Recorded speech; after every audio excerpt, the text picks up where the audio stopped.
Hey, this is Adam Wines with the Adam Wines Guitar Academy, and today we're going to be talking about chord melodies and how to make chord melody arrangements on the guitar. Really, the first steps you'd want to take in order to get there. Basically, we have to know a lot of inversions of chords. So let me show you what I mean by that. So, for example, you have your G chord, the traditional G chord. And that can totally work, but we want to learn some other voicings and invert them. So when you play this particular G chord, there's a G in the bass, and we call that root position. So there's other kinds of voicings where you can put the other notes of the chord into the bass, and it inverts the chord.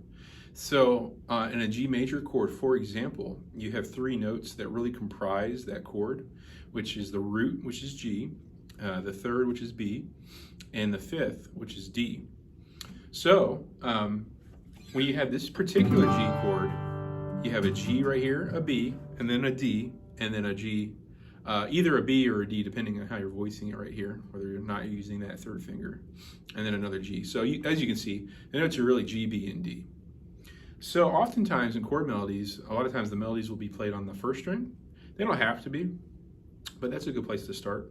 So some really good voicings for that are these chords called triads, which are simply three-note chords. So for example, I could have the G up here. So the G is not going to be in the bass anymore. So I'm going to want to put a D and a B underneath this. So if I do that, I have a little bar here. So on the third fret on the B and the second string. And then I also have this B right here. So that's a little tiny triad. It's a G triad, three-note chord. If I wanted to make it more jazz sounding, I could add the seventh, which would be an F sharp, which is right underneath the B.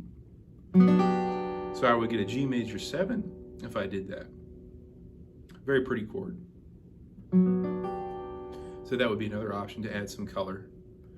Now, there's no A in a G chord, typically, but you could add it. You could do something like, which is good practice for chord melodies. So what I'm doing is I'm playing the chord, I'm going to grab the A, and then I'm going to go to the B, and as I come to this B, I'm going to make another chord or another inversion. So I have a B right here, but I also need a G and a D, right, to get a G chord. So what I'm going to do, there's a G right here on the 8th fret of the B string, and then there's a D right here underneath that, which is really like the same shape as a D chord. You just would typically avoid hitting this string. Now, if I wanted to put some, if I wanted to put the F sharp in there, so that would be, I'd have to do that kind of chord. That would be a different chord. So that I would have to bar my ring finger on 3 strings. So the D, the F sharp, and the B, and then grab the G right here. If I wanted to do that, or I could just stick with that triad. So if I were to do a little scale so far, I'll stick with triads for a second. So I would have, so already sounding kind of cool. Now if I did the jazz version, I'd have the major 7. It adds a lot more color because of that F sharp in there. Now we could hit the C note on the way to the D, and on the D we could add the B right there and the G underneath that. We get this shape. So another little G triad. If I add the 7th, it gets a really cool chord. Very pretty.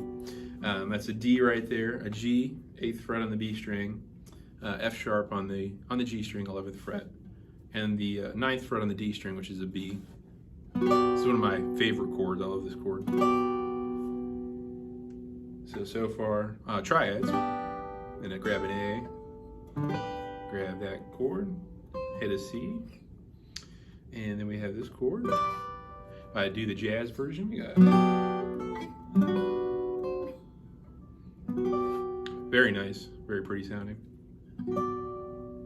All right, so after that, we could grab an E and then maybe F sharp or something. Then we'd have to do another jazz chord.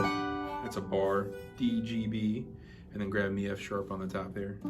Otherwise, if we were to stick with the triads, we'd actually be back at G. So we could do something like, if we're doing the triads, we could go and then grab that real quick before starting again. That's the same chord from below here. So triad version, we would have G triad, grab the A note, invert that, grab the C note, another inversion, grab the E, grab the F sharp, and then we're back at that original triad. The jazz version, G major 7, grab an A, another G major 7, grab a C, grab a G major 7, hit the E, this other one, and then kind of hard to play this chord up here, and then we be up the octave. So anyway, this is the kind of thing that really helps out with chord melodies, knowing these different chord inversions.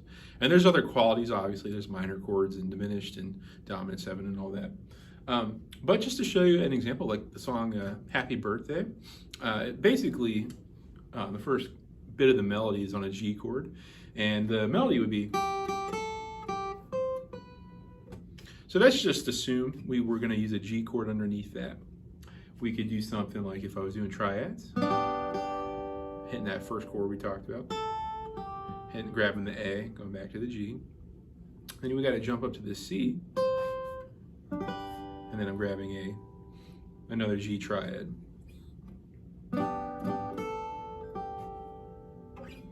I could also hit that triad with the C up top. It's like a sus chord, and then come down to the B. That would be fine. Jazz version, I'd have. That's a very awkward sounding chord right there.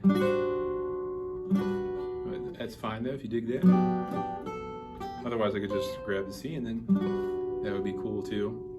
I could grab another chord too. I could do like A minor, I could do a D7. Doesn't really matter too much. The D7 sounds okay. I could do A minor. I like that sound. That sounds very nice. Maybe a diminished. That sounds a little funny. But anyway, hope that gets you started a bit on these chord melodies and have fun with that. We'll do some more videos with some different chord qualities with some chord melodies, and then we'll try some different string sets. But I'm hoping this will get you started with the major chords and playing around with that scale idea. I think that's a great exercise. If you like this video, subscribe, ring the bell, and I'll see you in the next one.